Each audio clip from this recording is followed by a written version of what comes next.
There was a time in my life when I felt exhausted in a way I couldn't explain, a kind of emotional tiredness that didn't come from deadlines, workload, or pressure. It came from something quieter, something more invisible, the feeling that no one truly understood me.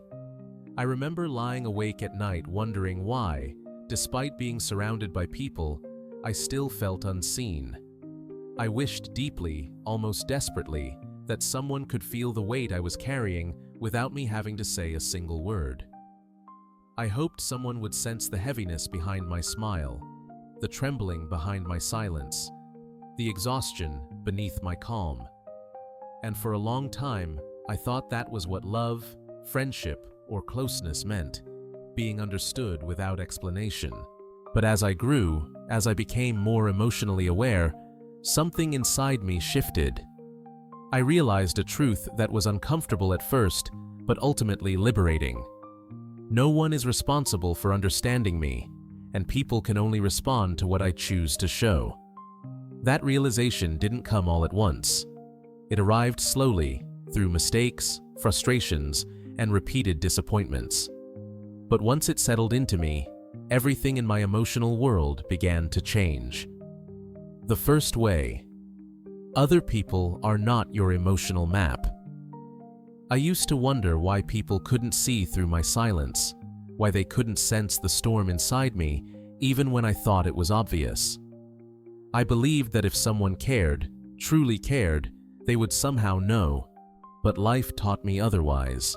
I realized even I misunderstood my own emotions at times. There were days when I thought I was sad, but I was actually lonely. Days when I was convinced I was angry, but I was simply tired. Days when I felt irritated, but the real issue was fear I didn't want to admit. If I struggled to decode myself after years of living inside my own mind, how could I expect someone else, someone who only sees small pieces of me, to understand the full picture? People couldn't see everything. All they had were fragments, a quiet tone, a sigh, a distant look, a shift in my energy. These tiny signs were not a map. They were barely clues. Yet I was expecting them to read the entire book of my inner world while I only handed them a single unfinished page. And that expectation pushed me deeper into disappointment. Disappointment in them, disappointment in the relationship, and disappointment in myself. But the truth was simple. They weren't failing me. I was expecting the impossible. The second way: self-awareness is the foundation of every deep connection. There came a turning point in my emotional journey, a moment when I finally asked myself a question I had avoided for years. Do I even understand what I'm feeling? That question changed everything.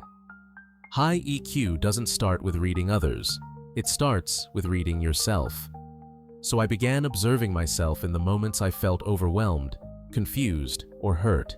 I learned to ask, what am I really feeling right now? What do I actually need? What old wound is being triggered? What part of me is asking to be heard? And as strange as it sounds, something magical happened when I gained clarity. My communication became softer, clearer, and more sincere. I stopped using silence as a test to see who cared enough to read my mind. I stopped punishing people for not guessing right. I stopped expecting them to fill emotional gaps I didn't know how to express. And strangely, the less I demanded to be understood, the more naturally people understood me. Because when you understand yourself, you communicate with clarity, and clarity invites connection. The third way: speaking up is not weakness, it is emotional responsibility. There was a time when silence was my coping mechanism. I stayed quiet, hoping someone would notice my pain, hoping they would read the sadness behind the way I withdrew. But no one did, because how could they? They didn't have the full story. And that was when I realized something essential and life-changing. Not expressing myself was unfair, both to me and to them. High EQ people don't wait to be guessed. They choose courage. The courage to speak honestly. To say things like, I'm feeling overwhelmed right now. This situation makes me uncomfortable. I need some space to rebalance myself. The first time I expressed myself honestly, I felt exposed and vulnerable, but I also felt powerful because for the first time, I took responsibility for my emotional experience instead of handing that responsibility to someone else. If I don't speak, people will never know. If I don't express myself, misunderstandings will grow like shadows in silence. And if I expect someone to read my mind, I'm placing my happiness in their hands. Speaking up didn't just help me, it saved me. It pulled me out of years of silent frustration and taught me the freedom that comes with honesty. The fourth way. No one knows you better than you do, and that is real power. When I finally embraced the truth that I am my own emotional responsibility, everything shifted. I stopped being disappointed in people for not noticing feelings I hid. I stopped blaming them for not understanding struggles I never explained. I learned to set boundaries before I got hurt, not after. I became calmer because I no longer waited for others to get me. Emotional maturity doesn't begin when someone understands you.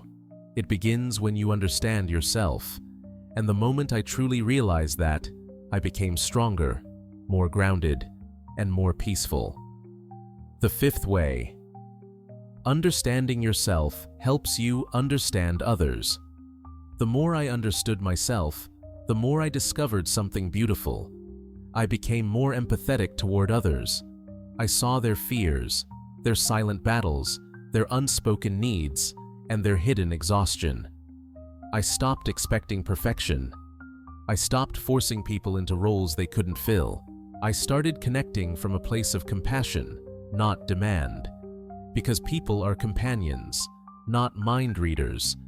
And understanding myself made me kinder, more patient, more loving, and far more human. The day I stopped being angry that others didn't understand me and started understanding myself instead was the day my life became lighter. My relationships became clearer, my emotions became calmer, and the world felt far less overwhelming. High EQ didn't make others read my emotions better.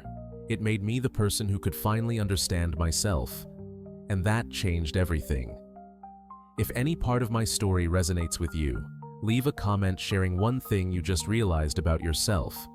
Give this video a like to support the message, and subscribe so we can walk together on this journey of emotional growth and self-understanding. You're not alone, and your growth truly matters.